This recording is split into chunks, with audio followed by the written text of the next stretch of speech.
I'm Ethan. I'm auditioning for AngelArts campaign, his Anthenium campaign. Don't have a lot of time to do this. Have not had a lot of time at all this month, so kind of last minute. Sorry, but let's get on to it. So, my name is Ethan. Some people might know me as Frenchie or on the Discord as Master French, but I'm kind of in the background, not around, so you might not know me. But hi. I don't have too much RP experience, mostly as a GM, actually. 3 years now. And I have on and off played in campaigns as an actual player, so I'm not completely clueless when it comes to that. But, oh dear, drawing up blanks. Crap. Leaving this in. So, gosh. I'm drawing up blanks. The campaign, that's right. So, first little character idea is a drama sort of universe, and this is Moira. She's basically an old housewife sort of character. She's the nice old lady who watches you when you were really young, and she'd bake cookies, and she was a family friend and everything. Um, she's someone who likes to help people through their problems. She's I guess you could see her as kind of a healer, but she heals more through her words rather than through her actions. Short little introduction there. The world, right. The world is a drama world. So think of like cheesy sitcoms. Maybe if you've watched soap operas after school, you come home and you see your grandmother watch The Bold and the Beautiful, The Young and the Restless, stuff like that. So, there'd be laugh tracks going on. There'd be cheering, crying when things happen. And maybe we don't know where this weird voice is coming from, but that it's there for some reason. Additionally, if you don't mind this is something I would like to, kind of add in, if you don't mind it, AngelArts, I'm speaking to you. But I wanted to introduce story points. So basically what would happen is everyone gets one story point that they can spend at any time while they're in this world. And the whole point of this story point is they can use it and they can create a really weird or really crazy like plot twist. Like right before the commercial break, it's like the defining thing of the episode. But the one condition is it has to be crazy, kooky, weird, or just completely out there. Like I'm pregnant and it's your baby, or you were the killer all along, and then the story takes a whole different turn. And obviously, we would need to have your permission. So maybe when we spend our point, we say, "Hey, can this happen?" And you're like, "Yeah, totally. It happens like this." Or maybe you're like, maybe not like that, or we can go this direction instead. Is that okay? But just an idea. Nothing that's crazy out there. Hopefully.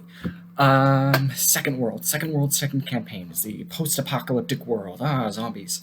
Kyle's his character, and he's this paranoid, sort of selfish, but in the same way, very lonely person who's been surviving his entire life up to this point where he is in the campaign. Don't know how it happens, but we'll get to that when we cross that bridge.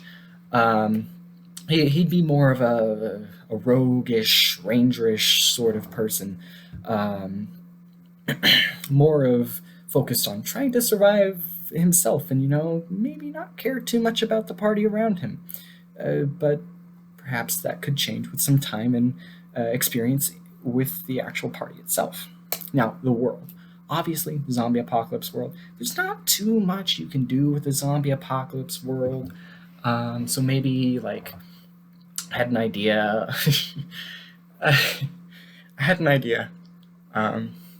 It sounds stupid, and it is. But it's fun, It's The Walking Dead. You're like, well, that's a ripoff of a TV show, and you'd be right. But it's got its own little twist. The dead are reanimating themselves with basic motor functions, the desire to eat fresh, and they can only do horrible Christopher Walken impressions. So, if the characters perform horrible Christopher Walken impressions, they can blend in with the zombie crowd around them. But it has to be a horrible impression, or the zombies will catch on that it's not you. So, Christopher Walken himself would be screwed in the zombie apocalypse if he ever tried that. But someone like me who's doing a really weird Christopher Walken impression, totally stupid. But that's how you survive in this world. If you get caught by zombies, at least. Third world, superheroes. That was it. Superhero world. We got Dorian, or the Oracle. He's a sort of cold, calculating, sort of scientist person. He does have a little bit of sarcastic humor about him, but he's just an incredibly smart person who's making gadgets and gizmos for other superheroes, but he's always wanted his own sort of moment to shine. And he himself, as everyone in this world does, everyone in the world has a superpower. So your old Aunt Deborah has a superpower. Everyone has their own superpowers. However, each superpower is maybe not as super as you'd think. So, maybe somebody can have really, really sharp hearing, and that's it. But most people are like that. They don't have too interesting powers. But other people who, people like the Superman would be the top dog in this, and there's a hierarchy of all these really powerful super people who are saving the world and everything, and super villains who are trying to get what they desire. And, maybe Dorian's kind of in the middle. However, with him himself, he is what was I doing? I completely just blanked. Wow. Come on, you gotta get it started. Okay. That's right, his superpower. He has a superpower that's not conventional. You see, he has these visions. He's the Oracle. You see, he has visions, and he'll see things that have yet to come, and things that are about to go wrong. And sometimes, he gets these feelings that maybe something's not right, and then something happens, like a bank's robbed, and he's like, I should have done it, but he never gets the chance to, because he's always making stuff for other people. And, now he finally has his chance. Right, the world itself. Pretty simple, again, kind of unrealistic, well, not unrealistic, kind of unimaginable, or unoriginal, that's what I'm looking for. Kind of unoriginal, but, once everyone enters the superhero world, except for Dorian himself, he already has a superpower, but each person would get a superpower. That's basically it. I only got 2 minutes, don't I? Scheduling. I'm available practically every day after about 4 or 5 p.m. Eastern Standard, but I know I'm definitely available after 7 Eastern Standard.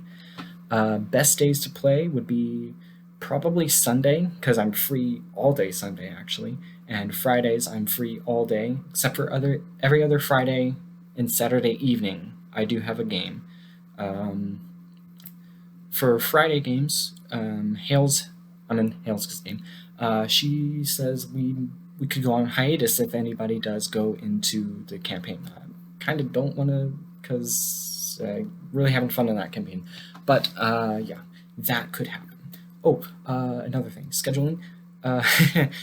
This may or may not be a real audition. I don't know. I don't know how my schedule will look for the next few months. I'm looking to go back into college. I'm not sure if I can get in. I'm not sure if I can afford it. I'm not sure what my schedule will look like if I do get into college. So take this with a grain of salt, and I'm trying. I also have not had any time to do anything this week or the last few weeks. COVID has messed up my life, as I'm sure everyone has. But, right, have I forgotten anything? I don't think so. If I have, please DM me. I'm in the Discord. But hopefully that was my audition. So, hope you enjoyed it. Thank you for listening or watching, if you are. Goodbye.